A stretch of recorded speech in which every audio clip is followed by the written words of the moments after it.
নমস্কার বন্ধুরা, সামন্ত ক্যানভাসে সকল বন্ধুদের আমার স্বাগত। সকালে উঠেই আমরা বাসি কাজ সেরে ফেলেছি, জানো তো। এই দেখো, আমরা তিনজনে কিন্তু অলরেডি সাজুগুজু করে ফেলেছি, আর আমাদের ব্যাগও রেডি হয়ে গেছে। দেখো, আমরা লাগেজও গুছিয়ে নিয়েছি।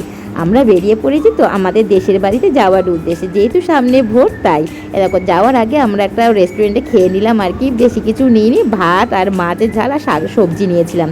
তারপরে এসে গেলাম আমাদের দেশের বাড়িতে। এই যে এসে বিছানা সব কিছু পরিষ্কার করে চাদর পেতে ভূমিকা একটু রেস্ট নিচ্ছে। এদিকে তোমাদের দাদাভাই জল টল সব ভরে রেডি করে ফেলেছে অলরেডি। এদিকে গ্যাসের জায়গাটাও আমি মুছে ফেলেছি, জানো তো। যেহেতু আমাদের থাকা হয় না, তো এই জন্য একটু ধুলোবালি পড়ে, জানো তো, তাই জন্য এসে পরিষ্কার করলাম। এই তোমার দাদাভাই আলু, পেঁয়াজ, বিস্কুট, তেল, মানে সব কিছু মশলাপাতি, দুধ, চিনি সব কিছু বাজার করে নিয়ে চলে এসেছে, জানো তো। যেহেতু ভিডিওটা অনেকটাই বড় হয়ে যাবে, এই জন্য তোমাদের কাছে আমি সব কিছু একটু শর্ট করে দেখানোর চেষ্টা করছি।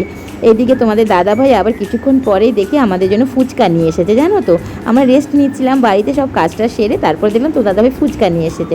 আর মা আর মেয়েতে বসে পড়েছি ফুচকার আড্ডা দিতে, জানো তো। দেখো, ফুচকা খেতে আমার মেয়ে কিন্তু ভীষণ ভালোবাসে, জানো তো। আর এইদিকে তোমাদের দাদাভাই আবার বাজার থেকে চিকেন নিয়ে চলে এসেছে। চিকেনও অলরেডি দেখছো বানানো হয়ে গেছে, আর রাত্রের ডিনারও কমপ্লিট। ভাত আর চিকেন হয়েছে। আজকের মতন এখানেই শেষ করলাম, টাটা।